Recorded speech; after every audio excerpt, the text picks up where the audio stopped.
Les yeux brûlants d'ambition, je fixais la carte ancienne. Une île effacée, le souffle du crâne, marqué d'une croix rouge sang. La légende parlait d'un trésor, gardé par une terrible malédiction. Lucas, un homme qui riait du danger, aspirait au défi. Il rassembla son équipage, tous des marins aguerris, le visage grave mais résolu. L'air crépitait d'impatience alors que leur navire, l'appel de la sirène, prenait la mer. Le voyage fut semé d'embûches. La mer, bête enragée, ballottait l'appel de la sirène comme un jouet. Des vagues, imposantes et écumantes, menaçaient de les engloutir tout entiers. Sans broncher, je guidais mes hommes d'une main ferme et des nerfs d'acier. La peur était un luxe que je ne pouvais me permettre.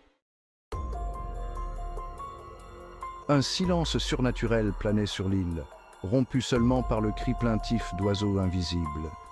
L'atmosphère était lourde, presque palpable, comme si l'île elle-même retenait son souffle, attendant quelque chose. La jungle, une masse dense de végétation, se pressait contre le rivage, ses arbres tordus et ses lianes entrelacées formant une barrière impénétrable. Chaque feuille semblait murmurer des secrets anciens, des histoires oubliées depuis longtemps, ces profondeurs dissimulant d'indicibles secrets. Des sentiers cachés serpentaient à travers l'obscurité, menant à des endroits que peu osaient explorer. Les ombres dansaient, créant des formes inquiétantes. Un frisson me parcourut l'échine. L'air était glacial, malgré la chaleur tropicale. Chaque pas que nous faisions semblait résonner dans le silence oppressant. Cette île était vivante, nous observant de ses yeux invisibles. On pouvait presque sentir son souffle sur notre nuque, une présence constante et inquiétante. Alors qu'ils débarquaient sur la plage de sable noir, l'air devint lourd, oppressant. Chaque grain de sable semblait chargé d'une énergie sombre, comme si l'île elle-même rejetait notre présence. Le soleil, pâle disque dans le ciel, n'offrait aucune chaleur. Il était comme un spectre, une ombre de ce qu'il aurait dû être, incapable de percer la brume épaisse. L'équipage, le visage marqué d'appréhension, déchargea les provisions. Chaque mouvement était lent, hésitant, comme si une force invisible pesait sur eux. Même les plus endurcis d'entre eux pouvaient sentir la malveillance de l'île. Leurs visages, habituellement impassibles, étaient maintenant marqués par la peur et l'incertitude. Sentant leur peur, je posai une main sur l'épaule de mon second. Son regard croisa le mien, cherchant un réconfort dans cette situation désespérée.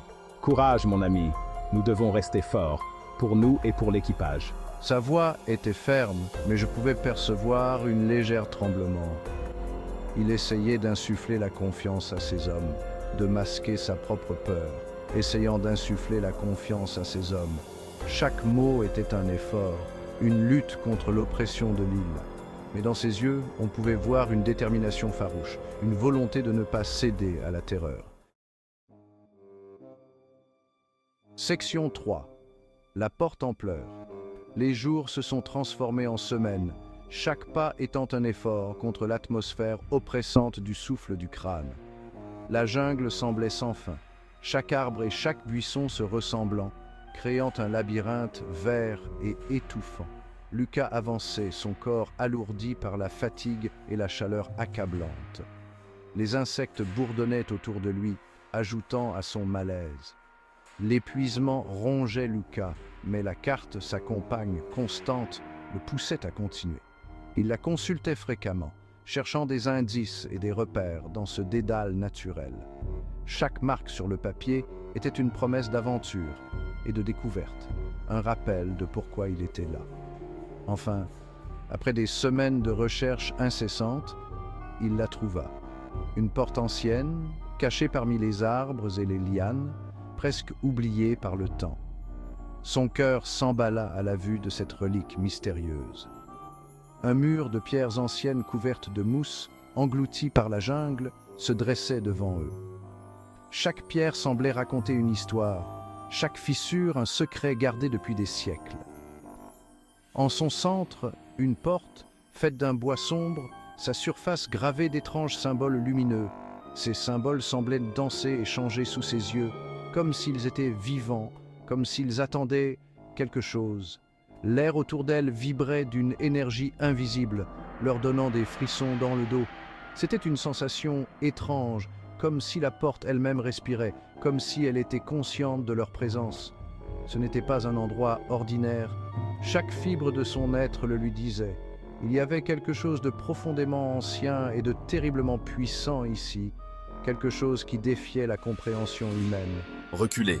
Lucas, le cœur battant d'impatience, tendit la main. Chaque seconde semblait s'étirer à l'infini alors qu'il approchait de la porte. Il pouvait presque sentir l'histoire et le mystère qui émanaient de cette structure ancienne. Les symboles sur la porte palpitèrent d'une lumière étrange, comme s'il était vivant. Il pulsait au rythme de son propre cœur, créant une connexion étrange et inexplicable entre lui et la porte. Il ressentit une secousse, une vague d'énergie le traversant. C'était comme si la porte elle-même l'avait reconnu, comme si elle l'avait accepté. Elle n'était pas hostile, mais elle était ancienne, puissante et totalement étrangère. Cette énergie semblait contenir des siècles de connaissances et de secrets, une force qui dépassait l'entendement humain. Reculez. Ordonna Lucas, la voix tendue par un mélange de peur et d'excitation. Il poussa la porte. Chaque muscle de son corps était tendu, chaque fibre de son être concentrée sur cette tâche monumentale. Elle s'ouvrit en gémissant, le bruit semblant résonner dans la jungle comme un râle d'agonie. Ce son lugubre semblait éveiller la forêt elle-même, chaque créature semblant retenir son souffle. Une vague d'air froid et vicié s'échappa, portant l'odeur de la pourriture et quelque chose d'autre, quelque chose d'ancien et de maléfique. Cette odeur était presque tangible, une présence malveillante qui semblait s'accrocher à eux, les enveloppant dans une étreinte glaciale. Section 4. Le cœur englouti. This was a chapter that promised mystery and adventure, a journey into the unknown depths of the earth. La porte s'ouvrait sur un passage étroit, descendant dans l'obscurité. The air was thick with anticipation, every step echoing the weight of centuries past. L'air était lourd, épais de la poussière des âges. Each particle seemed to tell a story, a whisper of the ancient secrets that lay ahead. Lucas, prenant une grande inspiration, alluma une torche, les flammes vacillantes projetant des ombres dansantes sur les murs humides. The flickering light brought a semblance of life to the cold, stone walls, revealing the path that lay before them. Il fit signe à ses hommes de le suivre. They moved as one, a silent procession into the heart of the earth, each step taking them deeper into the unknown. Le passage s'ouvrait sur une vaste caverne, son plafond se perdant dans l'obscurité au-dessus. The sheer scale of the cavern was overwhelming, a cathedral of stone and shadow. L'air ici était encore plus froid, le silence plus profond. It was as if the very earth held its breath, waiting for what was to come. Au centre de la caverne, une plateforme d'obsidienne noire s'élevait du sol, baignée d'une étrange lumière verte émanant du plafond. The light seemed to pulse with a life of its own, casting eerie shadows that danced on the cavern walls. Et sur cette plateforme, un seul coffre. It stood alone, a sentinel of the ages, guarding its secrets with an air of silent menace. Le coffre, fait d'un métal inconnu, était orné de sculptures représentant des scènes de bataille et de sacrifice.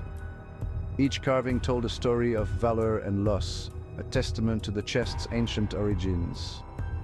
Il palpitait de la même lumière verte étrange que le plafond, sa surface froide au toucher. The light seemed to seep into the very metal, giving it an otherworldly glow.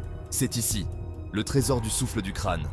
The words hung in the air, a declaration of discovery and triumph. Lucas, le souffle coupé, savait qu'il l'avait trouvé. His heart raced, a mix of fear and exhilaration coursing through his veins. En s'approchant, il remarqua les chaînes. They were not just chains, but guardians, holding the chest in a grip of iron. Épaisse, en fer rouillé, elle serpentait sous le coffre, disparaissant dans l'obscurité sous la plateforme. The chains seemed to have a life of their own, disappearing into the shadows like serpents. Elle palpitait de la même lumière verte, un faible bourdonnement en émanant. The light and sound created an eerie symphony, a prelude to the chest's secrets. Les cheveux à l'arrière du cou de Luca se dressèrent. A chill ran down his spine, a primal warning of the danger that lay ahead. Ce n'était pas un trésor ordinaire. It was something far more ancient, far more powerful. Luca, incapable de résister plus longtemps à l'attrait, posa la main sur le couvercle du coffre. The moment his fingers touched the metal, he felt a surge of energy, a connection to the chest's ancient power. Ce faisant, les symboles à la surface s'enflammèrent, baignant la caverne d'une lumière verte aveuglante. The light was blinding, filling every corner of the cavern with its eerie glow. L'air crépita d'énergie, les chaînes cliquetèrent de façon inquiétante. The very air seemed to come alive, charged with an ancient power. Et des profondeurs, un faible grondement résonna, rempli d'une faim ancienne et indicible. It was a sound that spoke of age past, secret long buried and now awakened.